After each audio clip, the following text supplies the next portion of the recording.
Vamos falar de mais um assunto este mês, que são os gêneros textuais. Acredito que todo mundo já ouviu falar em gêneros textuais. Os gêneros textuais são os tipos de textos que nós usamos diariamente, aqueles que a nossa sociedade faz com que a gente use no nosso cotidiano. Por exemplo, você vai falar com um amigo seu pelo WhatsApp, você vai compor um texto. Aquele texto do WhatsApp é um gênero textual. Daqui a pouco você está no trabalho e vai compor um e-mail para o seu chefe. Aquele e-mail é outro tipo de texto que a gente classifica como gênero textual. E antes de sair de casa, você deixou um bilhete para o seu filho, para ele não esquecer de fazer a lição ou qualquer coisa semelhante. Este é outro gênero textual. Vamos ver então quais são os principais. E quando nós falamos em gêneros textuais, nós não podemos nos esquecer de que eles compõem os tipos de textos que estão de acordo com como a língua se organiza para se manifestar nas diversas situações do dia a dia, do cotidiano. Nós não estamos falando daqueles gêneros textuais da literatura, nós estamos falando dos gêneros textuais diários, aqueles textos que usamos todos os dias. Por exemplo, então, cartas, relatórios, receitas, bula de remédio, e-mails, chats e outros. Tudo bem? Aqui vocês têm alguns exemplos. Por exemplo, um cardápio. Você vai almoçar e pega o cardápio no restaurante para escolher a sua comida. Você já percebeu que todos os cardápios têm o mesmo formato? E o e-mail também. A carta também tem uma cara muito característica, não é? E o bilhete já é uma forma mais descontraída, não é, de você se dirigir a alguém. Os gêneros textuais, se a gente quiser fazer assim um painel geral, né, tem tantos, né, que é impossível falar sobre todos os tipos de gêneros que nós usamos diariamente. Mas os mais comuns são esses que estão listados aí: cartão postal, telegrama, um artigo científico, um conto, uma piada, um poema, um cartaz, um e-mail, né? Receita médica, a receita de culinária, que é diferente da receita médica, né? Uma charge, um ofício, uma história em quadrinhos, todos esses tipos de textos com os quais nós convivemos diariamente são gêneros textuais, né? Além disso, nós temos também os gêneros que nós chamamos de literários, que são aqueles ligados à literatura, que são muito mais formais. Eles têm uma porção de regras a seguir para se usar. Por exemplo, nós temos o gênero narrativo, o gênero lírico e o gênero dramático. O gênero narrativo é aquele que é composto por uma narração, por uma história, né, por um fato que é contado. E ele pode ser pequeno, no formato de um conto, de uma novela, inclusive de uma novela de televisão, tá? Ou pode ser maior, como um romance, né? O lírico já é aquele gênero da poesia, né? Existe uma predominância da subjetividade, de você, assim, transmitir um pouco aquilo que você está sentindo. É um pouco diferente. Você sabe quando está lendo um poema, não é? E temos também o gênero dramático, que é aquele gênero que compõe os textos do teatro, né? O gênero no teatro nós podemos assistir comédias, nós podemos assistir dramas e podemos assistir tragédias, que hoje estão um pouco em desuso, mas já foram muito usadas, principalmente no tempo dos gregos e dos romanos, tá? Vamos falar um pouquinho sobre alguns gêneros textuais. Por exemplo, a carta. A carta, embora já não seja tão usada como antigamente, ainda nós usamos razoavelmente, né? Existem cartas comerciais, carta ao leitor, e às vezes também a gente recebe alguma carta daquele amigo que mora longe, não é?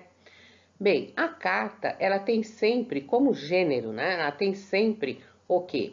Ela tem um destinatário, que é para quem você escreveu, e o remetente, que é você que escreveu a carta, né?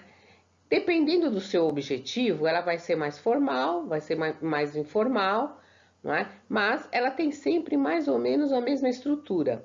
Ela sempre vai começar com uma saudação, né? Prezado senhor, querida tia, né? Caro leitor, né? Sempre começa dessa maneira.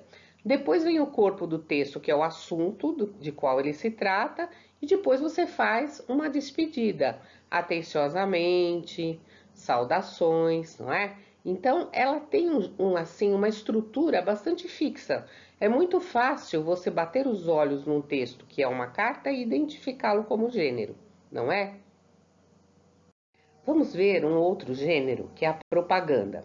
Estamos falando aqui das propagandas escritas, que aparecem em revistas, em outdoors, em folhetos que você encontra pela rua, que são muito comuns hoje em dia, né? A propaganda, ela tem como característica a apresentação de uma linguagem mais leve, não é? Mais expositiva, podendo apresentar pequenas descrições dos produtos que estão sendo oferecidos. O objetivo, então, é sempre o mesmo, é divulgar um produto, um serviço, né, e influenciar a opinião do leitor para convencê-lo a comprar. O texto tem que ser claro, objetivo, né? E as mensagens costumam despertar sentimentos no leitor, né? Sentimentos de calma, de tranquilidade, emoção, adrenalina. Vai depender muito do tipo do produto e do objetivo que você quer com aquela propaganda, né? Outro elemento importante é sempre o uso das imagens. Vejam, por exemplo, nessa propaganda que está sendo mostrada, né, do Crisp Grill, que são os sanduíches que estão apoiados de uma maneira assim insólita, né? Parece que a qualquer momento um deles vai despencar. Isso para chamar a atenção do leitor. Depois toda a explicação vem do lado direito, né? Temos aí também a Coca-Cola, que você sabe que as crianças, muito antes de aprender a ler, elas já identificam a Coca-Cola pelas imagens, de tão marcante que ela é, né? E o outro é uma propaganda aí da gotinha, em campanhas de vacinação, né? Associando a figura da gotinha com as crianças que vão recebê-la, né? Não aparece a injeção, né, gente? Outro gênero são as receitas. Quando eu falo em receitas, eu posso me referir a uma receita de comida, a uma receita culinária, ou a uma receita de médico, né? De remédios. Né? Ele vai, mas de qualquer maneira, vai ser sempre um texto instrucional que vai te ensinar alguma coisa, ou ensinar a fazer a receita do bolo, a receita do pudim, né?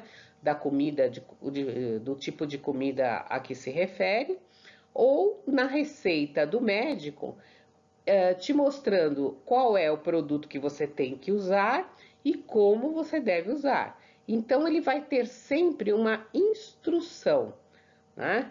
A sequência do texto é sempre fixa. Vai aparecer os ingredientes, o modo de preparo e o rendimento da receita, né? Quanto à linguagem, vai usar sempre verbos no imperativo, né? Coloque a farinha, né? Coe o fermento, né? E coisas assim. Sempre verbos no modo imperativo, né? O leitor vai receber ordens, né? E essas ordens ele tem que seguir para poder compor a receita de uma maneira apropriada, certo? Vamos ver agora o gênero notícias. Notícia é um tipo de texto que faz parte dos gêneros jornalísticos, que são vários, né? Porque nós temos reportagem, entrevistas, né? Dentro do gênero jornalístico. E um entre eles é a notícia. A notícia é o mais comum e pode ser facilmente identificado. Possui como característica básica uma linguagem narrativa e descritiva, e seu objetivo é sempre mostrar um fato que ocorreu, um acidente, não é? Uma desordem, uma reunião, alguma coisa desse tipo. A outra característica marcante é a presença de elementos como o tempo, o lugar, os personagens. Porque se você vai contar alguma coisa que ocorreu, um fato que ocorreu, você tem que dizer quando ocorreu, onde ocorreu, quem são as pessoas envolvidas, não é? Então são todos elementos obrigatórios da notícia, ok? Né? Em geral, a notícia é um relato de fatos ou de acontecimentos atuais, geralmente de importância, de interesse para a comunidade, né? Então, por exemplo, nos jornais você vai encontrar as notícias do dia, o que aconteceu naquele dia anterior, né?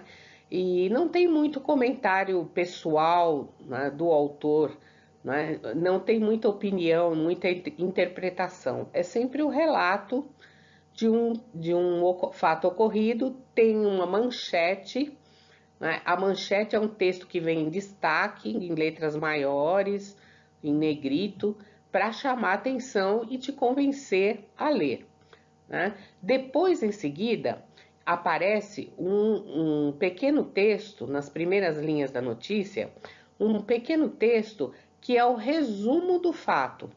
Depois o fato vai ser mostrado em detalhes.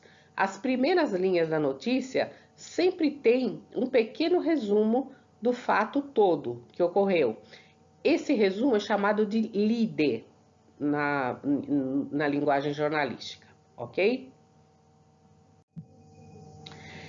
Outro gênero jornalístico é o editorial. O editorial é diferente da notícia, porque ele vai até comentar uma notícia, um fato que ocorreu, mas ele vai trazer o viés do jornalista. O jornalista vai dar a sua opinião, ou a opinião do jornal sobre aquilo que ocorreu, né? Ele é escrito de uma maneira impessoal, como se tivesse sido escrito, né, pelo jornal, né, representando o jornal. Ele, em geral, é publicado sem assinatura, né? Mas ele tem uma estrutura bastante semelhante ao texto dissertativo e tem sempre uma intenção persuasiva, né, de mostrar o problema que ocorreu, né, e que tipo de opinião que o leitor poderia formar aí sobre o fato que aconteceu, né? Outro tipo de texto, né, que faz parte da linguagem jornalística é a reportagem. A reportagem é um relato de fatos de interesse do público, mas ela partiu de pesquisas, né? Ela não é uma notícia do dia, é alguma coisa que o jornalista vai pesquisando, entrevistando pessoas, né? Fazendo filmagens, visitando locais, e depois ele produz um texto, resumo de tudo aquilo que ele verificou em relação àquele tema. Por exemplo, aí vocês têm uma reportagem sobre gravidez precoce. Nesta reportagem, provavelmente o jornalista entrevistou várias pessoas, não é, para poder compor aí essa notícia. Sempre é baseado em estatísticas, depoimentos, comparação com acontecimentos semelhantes. É um pouco diferente e é um tipo de texto um pouco mais complexo, certo? Temos também a entrevista. A entrevista é um gênero assim bastante rápido, né? Em que não dá para o jornalista preparar muito, ele tem que chegar com algumas perguntas prévias e a partir das respostas que ele vai obtendo, e às vezes ele compõe na hora, né, outras perguntas, né? É utilizado muito para dar veracidade a uma reportagem, a uma notícia, né? Ou então para saciar a curiosidade dos leitores sobre aspectos da vida profissional ou pessoal do entrevistado, né? Mas sempre organizado, tendo em vista perguntas e respostas, ok? Isso é uma entrevista.